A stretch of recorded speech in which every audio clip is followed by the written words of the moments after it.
Hello विद्यार्थी मित्रों, आज આપણે ધોરણ 7 વિજ્ઞાન પ્રકરણ 8 વનસ્પતિમાં પ્રજનન સ્વાધ્યાયના પ્રશ્નોનું સોલ્યુશન જોવાના છીએ।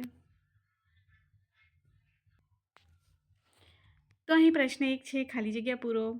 1. વનસ્પતિમાં વાનસ્પતિક ભાગમાંથી નવો નિર્માણ પામવાની ક્રિયાને ખાલી જગ્યા કહેવાય છે। તો અહીં જવાબ આવશે વાનસ્પતિક પ્રજનન। 2. પુષ્પ કાં તો નર અથવા માદા પ્રજનન અંગો ધરાવે છે, આવા પુષ્પને ખાલી જગ્યા કહેવાય છે એકલંગી પુષ્પ। 3. પરાગરજનું પુષ્પના પરાગાશયમાંથી એ જ પુષ્પના પરાગાશય પર અથવા બીજા પુષ્પના પરાગાશય પર સ્થાપવાની પ્રક્રિયાને ખાલી જગ્યા કહેવાય છે પરાગનયન। 4.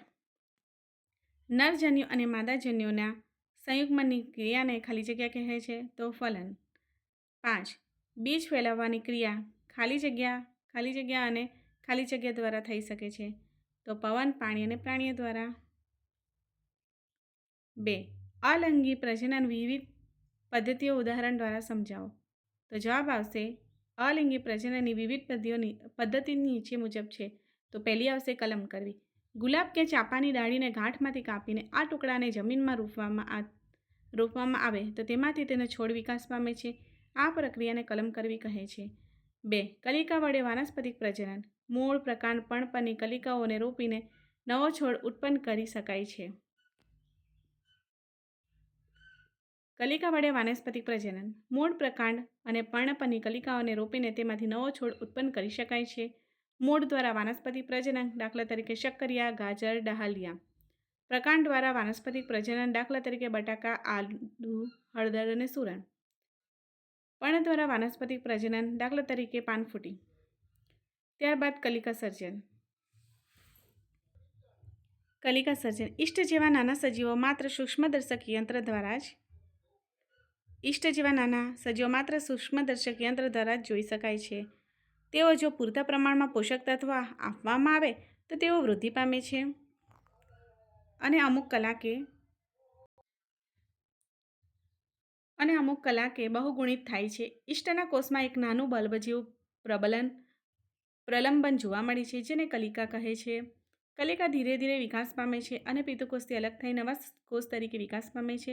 નવો કોષ વૃદ્ધિ પામે છે, પુખ્ત બને છે અને ઘણા ઈષ્ટના કોષો સર્જે છે। કેટલીક વાર બીજી કલિકાઓ મુખ્ય કલિકાઓમાંથી સર્જાઈ કલિકાઓને સાંકળ બનાવે છે। આ પ્રક્રિયા ચાલુ રહે તો થોડા સમયમાં વિશાળ સંખ્યામાં ઈષ્ટ જેવા કોષો જોવા મળે છે। અવખંડન જ્યારે આ પાણી અને પૂરતા પોષક તત્વો મળી રહે છે ત્યારે લીલ ઉગે છે અને વિખંડન દ્વારા ખૂબ જ ઝડપથી બહુગુણિત થાય છે। લીલનો તંતુ 2 કે તેથી વધુ ટુકડાઓમાં તૂટે છે। આ તંતુઓ કે ટુકડાઓના નવા વ્યક્તિગત તંતુ તરીકે વર્તે છે। આ પ્રક્રિયા ચાલુ રહે છે અને ટૂંકા સમયમાં વિસ્તારને ઢાંકે છે। ત્યારબાદ આવશે બીજાણુ સર્જન। બીજાણુ અલિંગી પ્રજનન અંગ છે। દરેક બીજાણુ સખત રક્ષણાત્મક કવચ ધરાવે છે જે ઊંચા તાપમાન અને ઓછા ભેજમાં ટકી રહે છે, તેથી તેઓ લાંબા સમય સુધી અસ્તિત્વ ધરાવે છે। જ્યારે અનુકૂળ સંજોગોમાં પ્રાપ્ત થાય છે ત્યારે બીજાણુ અંકુરણ પામે છે અને એક નવો સજીવ તરીકે વિકસે છે। મોસ અને હંસરાજ વગેરે પણ બીજાણુ દ્વારા પ્રજનન ક્રિયા કરે છે, ઉદાહરણ તરીકે બટાકાનો કંદ, આદુનો રાઇઝોમ। ત્યારબાદ ત્રીજું છે, તમે લિંગી પ્રજનન દ્વારા શું સમજ્યા છો વર્ણવો। તો જવાબ છે લિંગી પ્રજનન એ એક એવી પદ્ધતિ છે જે નર અને માદા જન્યુઓ એક નવા સજીવની રચના કરવા માટે ભેગા થાય છે। છોડમાં પુંકેસર અને સ્ત્રીકેસર એ નર અને માદા પ્રજનન અંગો છે જે અનુક્રમે પરાગરજ અને અંડાશય ધરાવે છે। ત્યારબાદ ચોથો પ્રશ્ન છે, અલિંગી અને લિંગી પ્રજનન વચ્ચેનો મુખ્ય તફાવત જણાવો। તો અલિંગી પ્રજનનમાં છે તેના માટે માત્ર એક જ સજીવની જરૂર છે। બીજો છે સમાન કોષો રચાય છે, પેદા થનાર અને સજીવ સમાન હોય છે, ખાસ પ્રજનન અંગોની જરૂર નથી, ઉદાહરણ તરીકે અમીર, ગુલાબ અને જાસ્મીન। જ્યારે લિંગી પ્રજનનમાં તેના માટે 2 વિજાતીય સજીવની જરૂર પડે છે। નવા રચાયેલા સજીવની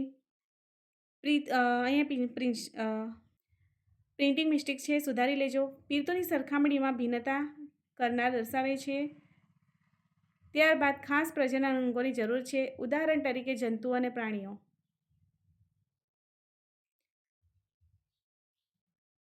ત્યારબાદ પ્રશ્ન 5 છે, પુષ્પના પ્રજનન અંગોની આકૃતિ દોરો. તો અહીં આપેલી છે પુષ્પના પ્રજનન અંગોની આકૃતિ. ત્યારબાદ પ્રશ્ન નંબર 6 આવશે, સ્વપરાગનયન પરપરાગનયન વચ્ચેનો તફાવત જણાવો. તો સ્વપરાગનયનમાં એક પુષ્પના પુંકેસરની પરાગરજ તે જ પુષ્પના સ્ત્રી કેસરના પરાગસન પર સ્થાપિત થાય છે. બીજો છે, તેના દ્વારા ઉત્પન્ન થતા ફળ અને બીજની કક્ષા સાધારણ હોય છે. ત્રીજો છે, સ્વપરાગનયન માત્ર દ્વિજાતીય ફૂલોમાં થાય છે. ત્યારબાદ પરપરાગનયન. તો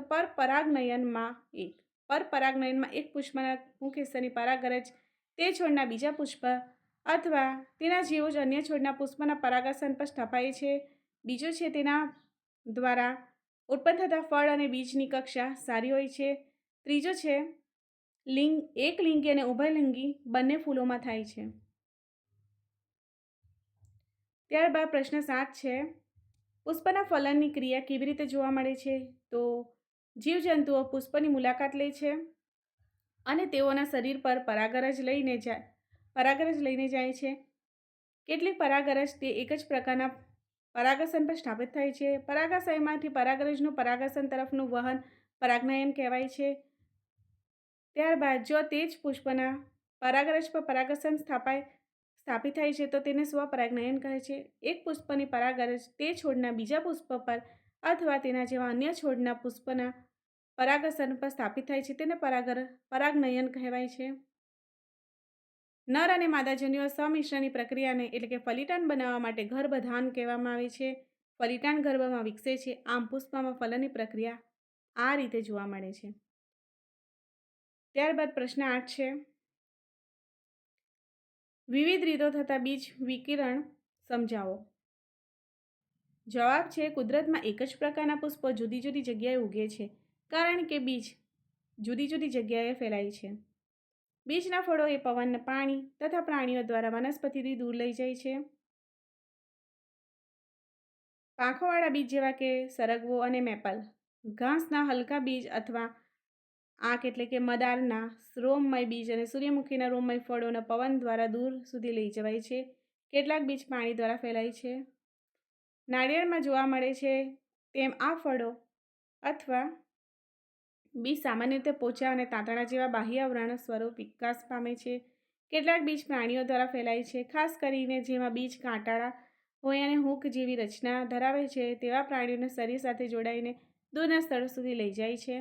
ગાડેરિયો અને યુરેનિયા તેના ઉદાહરણ છે. કેટલાક બીજાણુ વિકિરણ જ્યારે થાય છે જ્યારે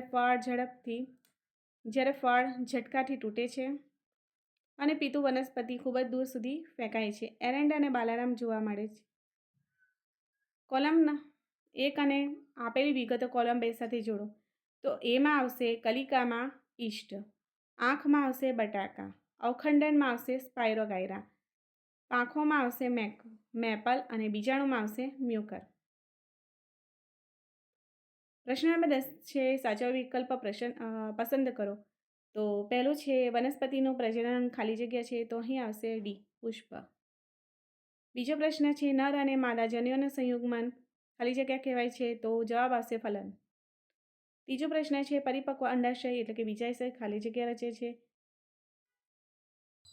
તો અહીં જવાબ આવશે ફળ. ત્યારબાદ પ્રશ્ન 4 છે, બીજાણુ સર્જન કરતી વનસ્પતિ ખાલી જગ્યા છે તો જવાબ આવશે બ્રેડ એટલે કે મોલ્ડ. પ્રશ્ન 5 છે, પાનફૂટીમાં પ્રજનન ખાલી જગ્યા દ્વારા થાય છે તો પર્ણમાં. જો વિદ્યાર્થી મિત્રો વિડીયો પસંદ આવ્યો હોય તો લાઇક, શેર અને સબસ્ક્રાઈબ કરવાનું ભૂલશો નહીં.